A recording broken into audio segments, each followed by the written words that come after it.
Very good evening, ladies and gentlemen. Thank you very much for tuning in. I'm Sneha Koshy and you're watching Beyond the Headline.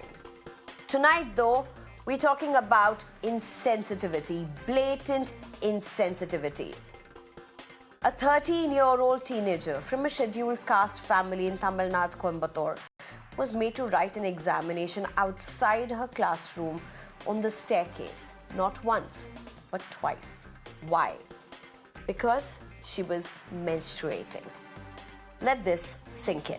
A Class VIII child, a 13-year-old, an age where children live and thrive in peer groups, had to face artificially and wrongfully induced embarrassment, shamed for a biological process that happens to every girl, ostracized on a day she had to take her exam. Well, she did take it, but not in a way a 13-year-old child should have to take her exam. The video went viral. In fact, the video was taken by her own mother. The mother had rushed to the school after she was informed about her child being made to sit out and take the exam by another student. When the mother questioned the principal, the child's father claims principal asked them to leave the school if they disagree. The principal has been suspended. Unfortunately, the buck doesn't seem to stop with the school alone. The police has claimed the girl's mother called a teacher and wanted the girl to be allowed to sit alone, citing possibilities of infection. It brings out another aspect of how families perpetuate myths around menstruation or periods. Before we go further, let's take a look at the viral video. ஏன் இங்கே உட்காந்து exam எழுதிட்டு இருக்கா? காட்டு, என்ன exam?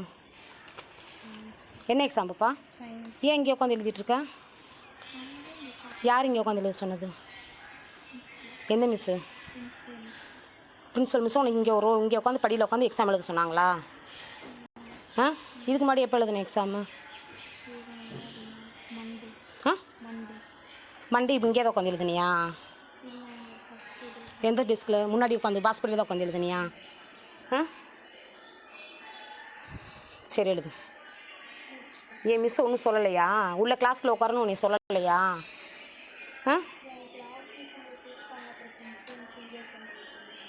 புரியல. From Tamil Nadu to Uttar Pradesh, there are umpteen such examples, given the lack of conversation about periods. According to one study, 71% of adolescent girls in India are unaware of menstruation until they get it themselves. Fear of staining and girls worrying about being mocked by their classmates is as real in parts of India as is lack of clean toilets in schools and poor access to sanitary products. In fact, the International Journal of Advanced Research has led to a study in 2022 among 500 men in Dehradun, a small sample, but still very indicative. 41% men had very poor knowledge of menstruation. 81.2% men had negative beliefs or myths about periods, while only 18.8% men had a proper understanding. The need to address the hushness and wrong narratives or myths around periods is even more important as the age of getting periods is reducing year on year. The new study finds that females born in the early 2000s started menstruating around 6 months earlier than those born during the 1950s and 60s. This trend is more pronounced in Asians and people of other or multiple races. Even in India, there are increasing number of girls reporting their first periods below the age of 8. There are multiple reasons for this, but an unhealthy ecosystem marred by myths and prejudices will help no one.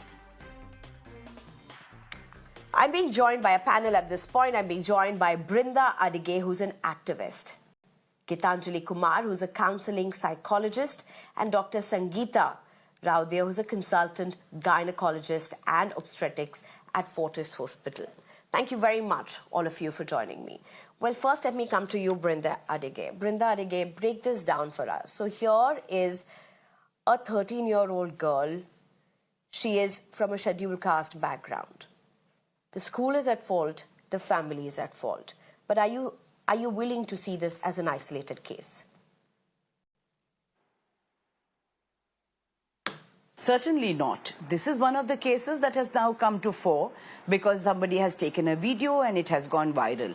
But we know that these are cases that are constantly repeated everywhere. And like you mentioned, whether it is from Tamil Nadu to Uttar Pradesh or from the west to the east, these are cases that we don't talk about on a daily basis. But we know that these are happening and our young girls are being affected not only mentally but also socially, because we know that other children also bully them based on all of these kind of actions. But that said, we are never pulling up any of the adults or the people who are responsible, the people in authority, people in positions of responsibility who also perpetuate this, making excuses that, you know, the parents asked for it, the community told like this. So in this particular case, somebody even, I think it came, you spoke, I don't know who, but saying that there might be chances of infection.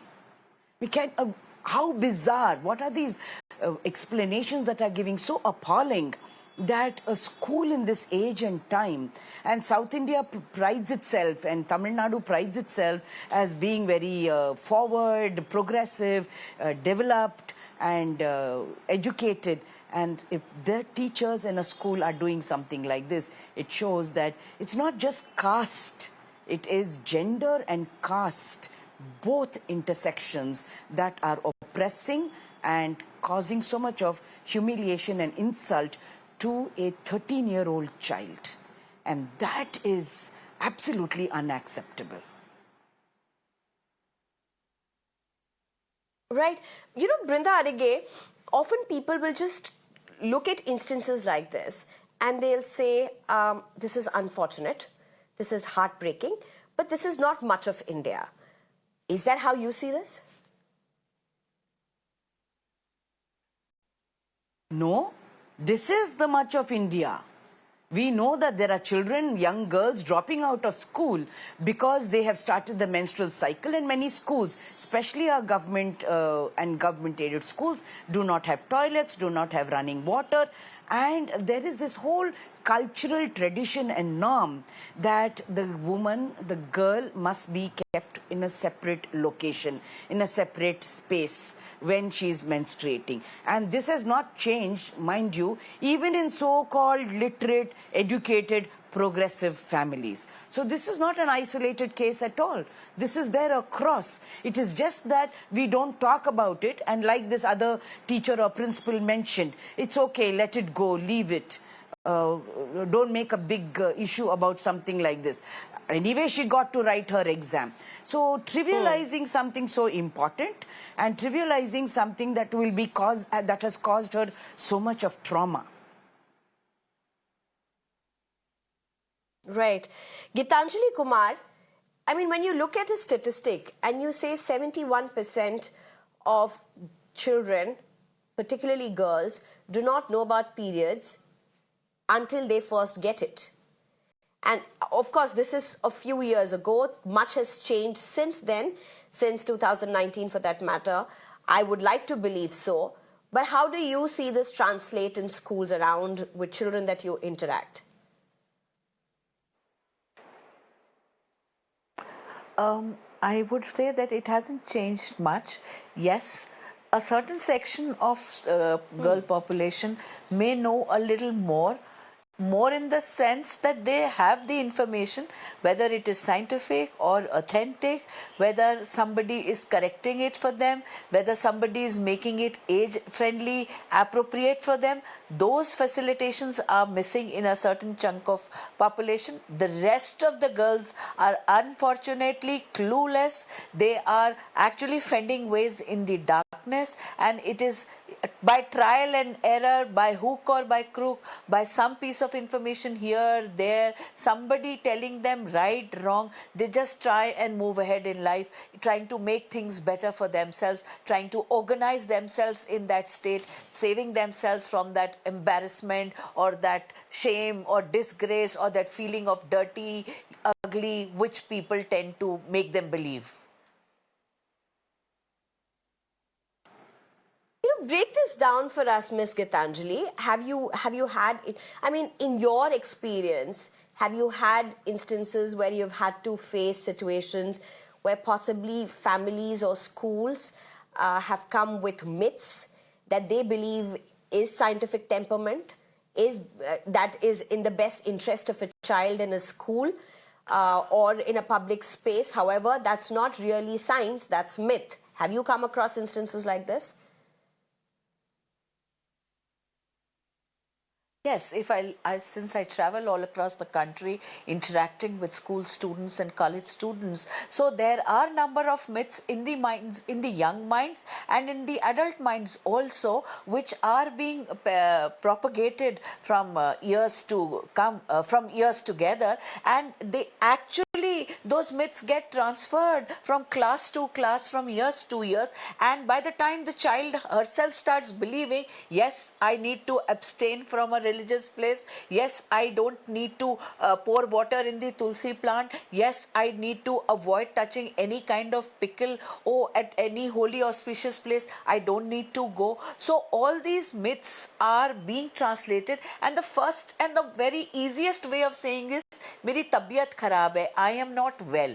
So menstruation in itself comes with some physical discomfort, I understand, but bimari hai, you are not well, somehow this is not a sickness. So this meaning is being attached to this biological process, which is a very natural phenomenon happening. Look at the contrast in our countries. Somewhere we are celebrating this, the girl now entering her womanhood. That is one side of the spectrum. And the other extreme of the spectrum is what you talked about, the viral video. Right. Dr. Sangeeta Raudeo, do you want to come in at this point? I mean, there's one question that I want to ask you. Let's just join all these dots together. So there is obviously economic, social, caste discrepancies.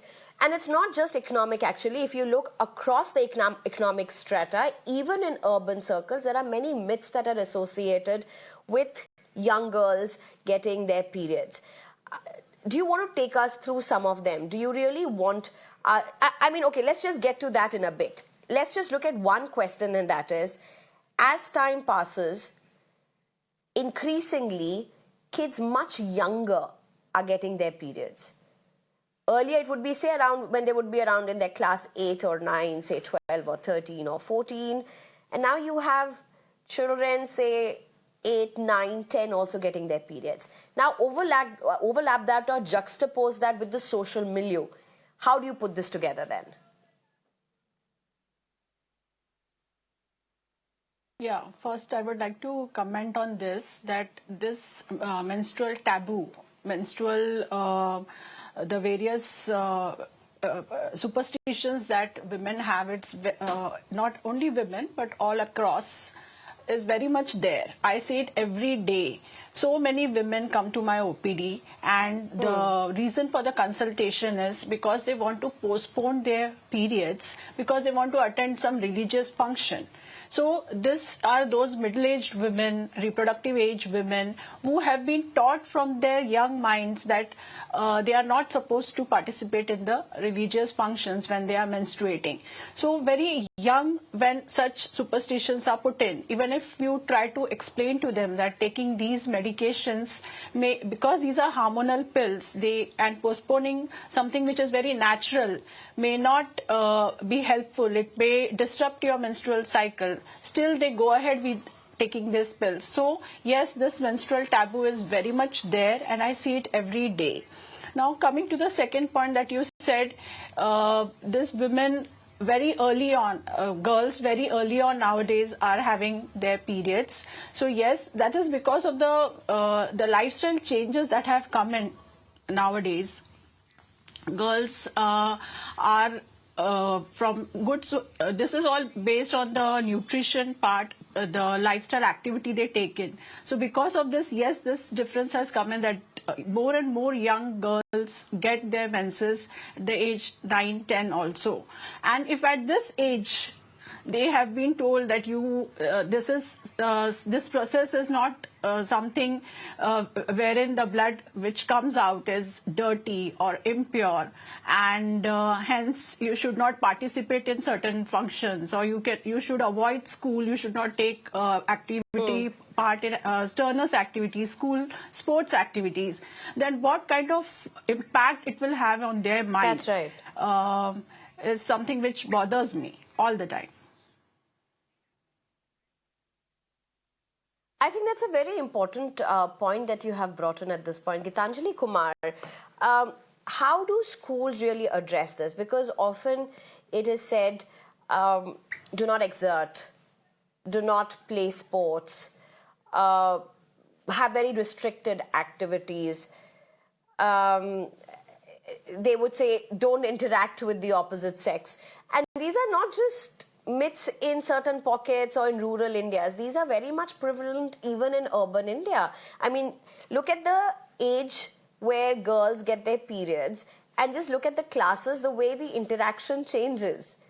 It's as if it's just designed in that matter, that entire social milieu is reconstructed in a manner that now suddenly the girls get periods and the interaction with the other gender just completely stops.